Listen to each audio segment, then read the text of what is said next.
Well, what's going on, guys? So usually I gather in yellow zones, but I wanted to make this video as like a fun challenge to see how much profit I can get gathering in a blue zone right next to the city of Fort Sterling.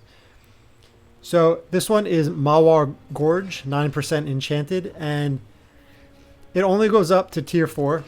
So the only chance I have in enchanted nodes are the tier 4 because tier 2 and tier 3 can't spawn with nodes.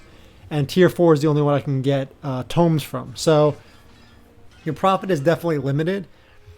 But what you could do is you make up for the lack of enchanted nodes with just overall massive quantity of ore.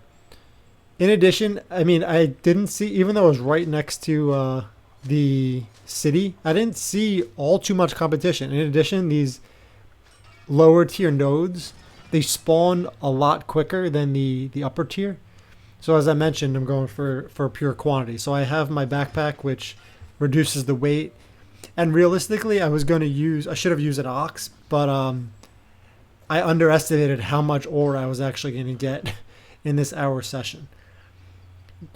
Just because I can mine so quickly, and the actual bonuses give you so much more ore than I expected. Because I haven't done blue zone gathering since probably my first few weeks of playing when I was trying to get my specs up. But I thought it'd be fun to go back and see what I could do here with tier 8. And I follow the same process of trying to find the ore formations, or the ore formations around the rock formations, usually in a circle. So not only are they're all bunched together, but generally there's not. I was actually surprised that there wasn't more competition from like new players, but I guess most people are going to the yellow zones at this point. So I was able to get generally full nodes by the time I went to one side of the map and then went back to the map. And I was killing these elementals as well if they were grouped up, so I could get a quick 20 or so tin ore from each of them, which is like 700 to 1,000 silver per enemy. Even I was mining copper ore. I mean, that still has some value, especially when you're talking about 20 plus per node with the gathering bonus that I'm getting. And once I found the formations with the most ore, I would go back and forth with them. Like this one here on the bottom left seemed to be the best one. You had six to 7 nodes.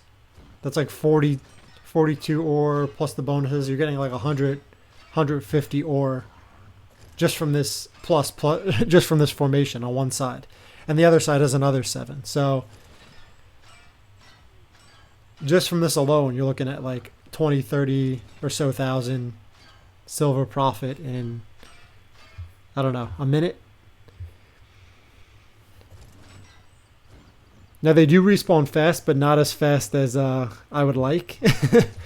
I mean, if they spawn within like a minute or less, this would be even more profitable, but it wasn't too bad. I was going to across the map. On my way, I was finding these rare hemp.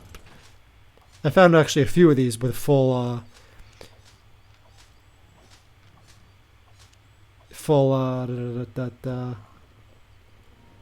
nodes. Now I think because most people go to Fort Sterling for ore gathering, obviously, because it's the main resource, and they don't really have, especially new players, don't have their spec up for fiber. So, especially enchanted fibers, you need a higher spec to get the enchanted. So I think the competition was lower because, again, not many people have focused on fiber here.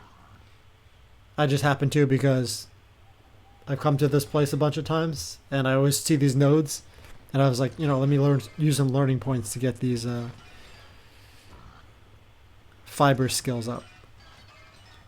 So as I mentioned, I continue along, and these nodes start to deplete a little bit because there's some other players there, but still not bad. Like 6 out of 6. That one's 2 out of 6, and then another 6 out of 6. Now I felt a little bit bad because all these new players are doing ore gathering, and I was just kind of taking them very, very quickly.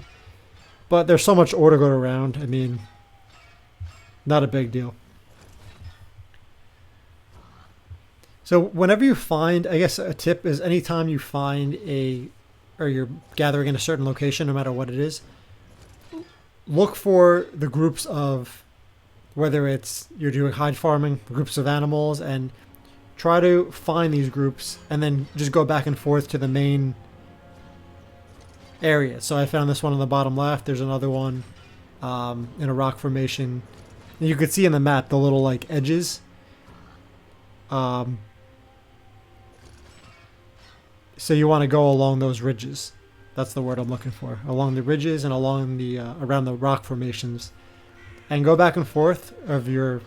I kind of have my favorite areas within the zones, and based on the spawn timer, I go back and forth between those locations every few minutes, and generally most of them are filled. And here's another rare hemp.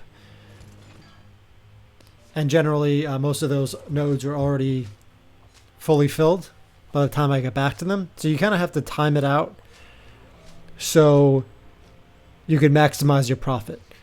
You don't want to wait around unless there's like an exceptional node and it's worth your time just waiting around. It's not worth really waiting around, I would say, for like uncommon or rare. Because in that time you can go around and farm, 100 regular ores, and that will outweigh the profit that you would have gotten just waiting like 10 to 20 minutes for the exceptional ore. So I was actually surprised with how much rare tier 4 fiber, but it worked out. Now, with 15 minutes to go, I underestimated how much actual ore I was going to get, even with the backpack and pretty decent carry weight. So I had to drop some stuff or destroy some stuff and then continue along for the 15 minutes. At this point, I was just searching for like any better nodes, so they don't take up space, and I got lucky with this exceptional one. Plus the gather bonus. Really good amount of profit towards the end here, with only like a few minutes left of my my hour gathering. And I'm 140% overweight here.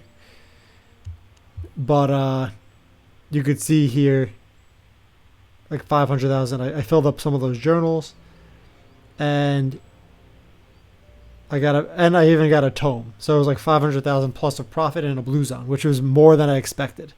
So hopefully you enjoyed this video, and thanks for watching.